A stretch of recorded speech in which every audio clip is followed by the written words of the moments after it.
again, welcome to the closing, which is kind of bittersweet because it has been an amazing 2 days. Today was just as good as yesterday, if not, despite the technical difficulties, but that's okay. We made the best of it, and that's what we do. But we thank you, we appreciate you for dedicating your time to spend with us over the last 2 days. We will work as quickly as possible to get all of the session videos uploaded to the platform, but we will be working with our communications team to do that because we want to ensure the closed captioning and everything is also visible to you in uploading those videos. So give us a little bit of time in getting that part done, but we are working on it. So Tracy and I thought it would be good to just kind of wrap up with sharing the takeaways that we had, because we may have been on the planning side of this, but we learned in this process as well, and we grew in watching the sessions just as much as you. So that lets you know that the journey of navigating Harvard, navigating Boston, you don't learn that journey in a day. We have been here, I've been here for 3 years, Tracy has been here longer, and we're still learning from the amazing speakers that we had to join us. So Tracy, I'll let you start your major takeaways. I think my major takeaway was the building of community. Like, I wasn't sure what people were going to do, how they were going to build community. And it was just so wonderful to see people creating social groups, hot topics. I already saw some people have connected. People have reached out to me, and please feel free to reach out to me. And then just the mini sessions. Like, I was so inspired by President Backow and our new diversity officer, Sherry. And then I was just in the one with John Wilson and Professor Jack and Professor Hammonds, and it was just really inspiring. So if you didn't get to sessions, I would encourage you, once we get the videos up, to go into those sessions, because there's so much information, and maybe you might need to hear it at the end of the semester or the beginning of the next semester to remind yourself why you're here.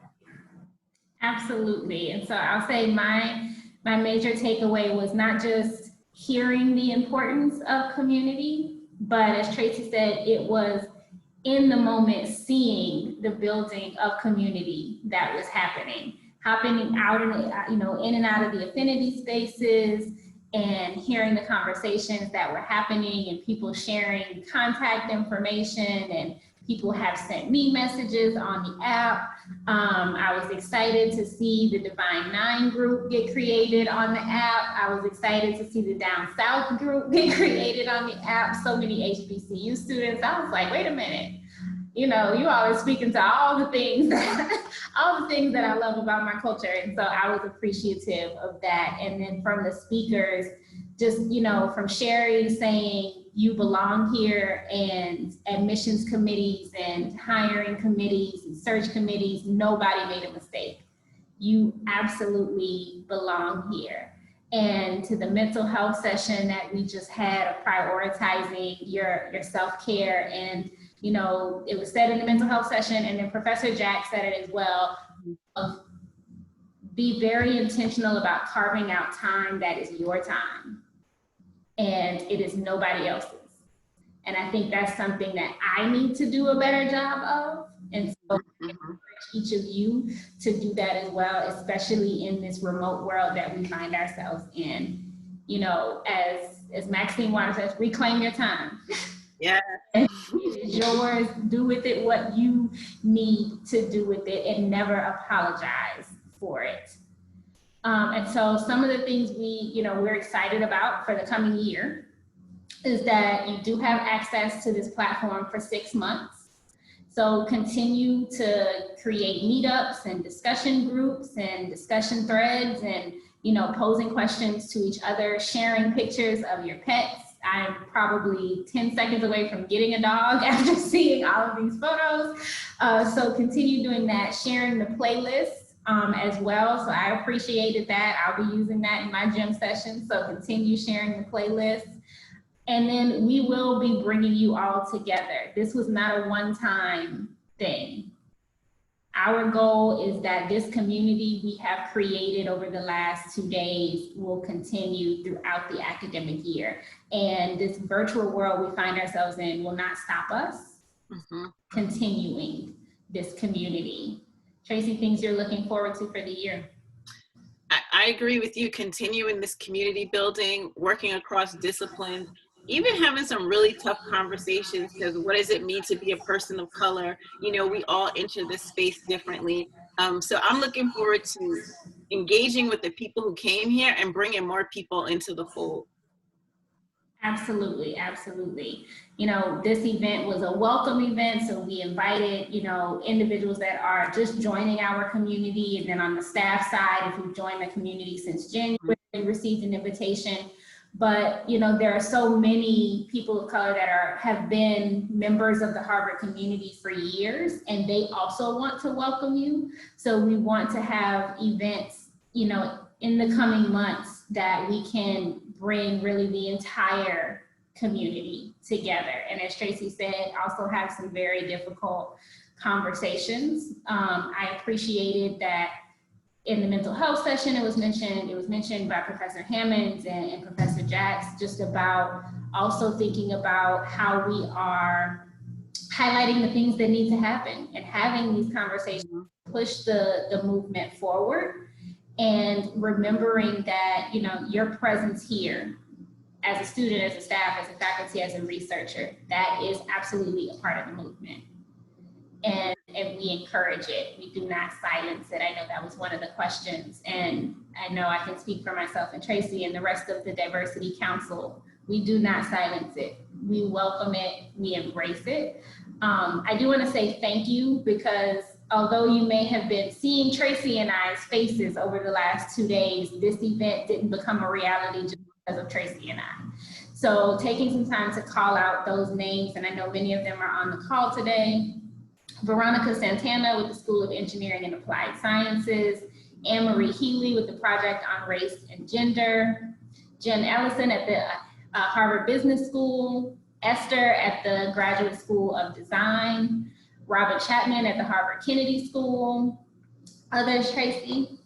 Yes, Joe Prasad at the Harvard Graduate School of Education and Coco Rosenberg at the Harvard Graduate School of Education.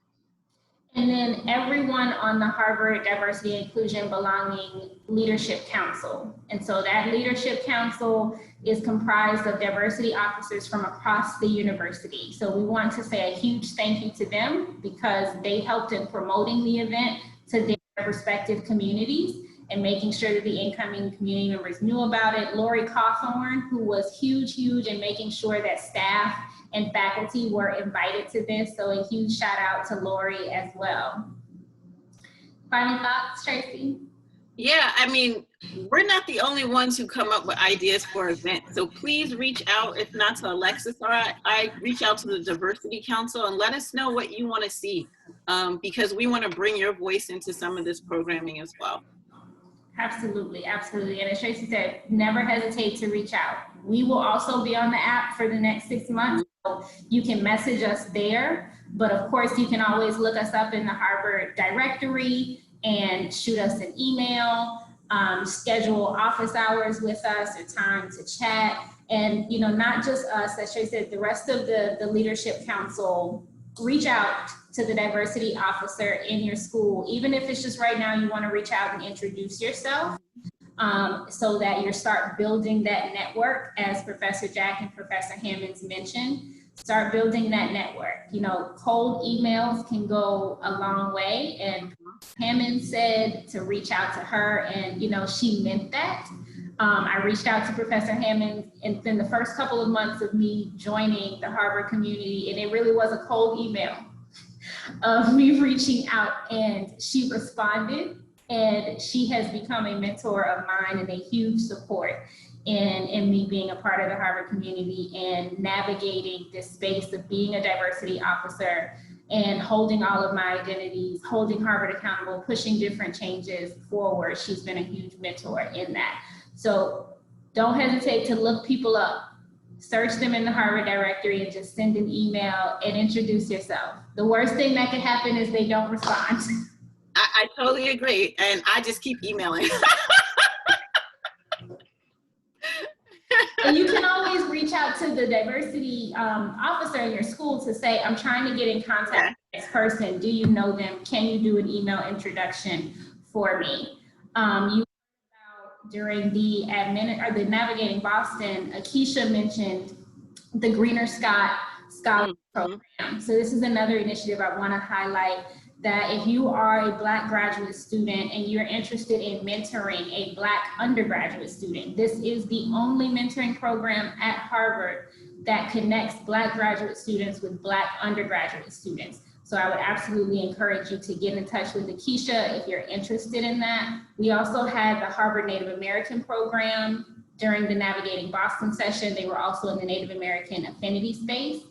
I encourage you to get involved with the Harvard Native American program. As well, if you're interested on the recruitment side, if you're in the Graduate School of Arts and Sciences, reach out to Sheila Thomas. You know, you've been thinking, I want to make sure that other undergrads at my alma mater, they know about what's happening at Harvard and the graduate programs. Reach out to us. We do recruitment all the time. And so we involve graduate students in that process. We highlighted the Equity Fellows. So if you think that's something you may want to get involved in and apply for those positions, Tracy have Equity Fellows at the Ed School. Yep. And so you can get involved there. And they're also at the Graduate School of Arts and Sciences as well. Yeah, I want to mention one last thing. If you are in the building community online, Michael Vasquez, who is a PhD student at the Ed School, that you can reach out to him if you want information on the affinity groups across the university. So please feel free to do that as well. And on the staff side, make sure you reach out to HR about the employee resource groups that cover all identities. So reach out to them to join those. So that's staff, faculty, and researchers.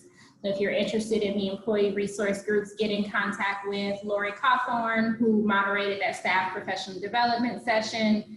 And you can even reach out to Tracy and I, and we'll get you connected to those employee resource groups.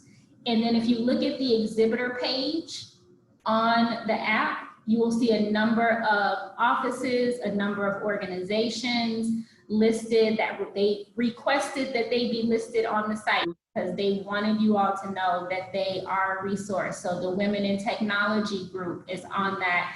Contact Donna. She is absolutely interested in getting people plugged in with the Women in Technology group. Black Graduate Student Alliance is there. Contact them there to get you involved. And if there's a resource we haven't mentioned, but you're curious if we have, please reach out to us and ask, and we will get you connected. And if it's a resource we don't have, we can collaborate and partner and see about getting it put in place. Yeah, you never know what you don't ask, so just ask and we figure it out. Absolutely. So thank you again for joining us. Thank you to our organizing team. We are extremely grateful for all of your hard work in putting this together. And we look forward to seeing you this semester many, many times. Yes. All right. Have a good weekend, everyone. Bye.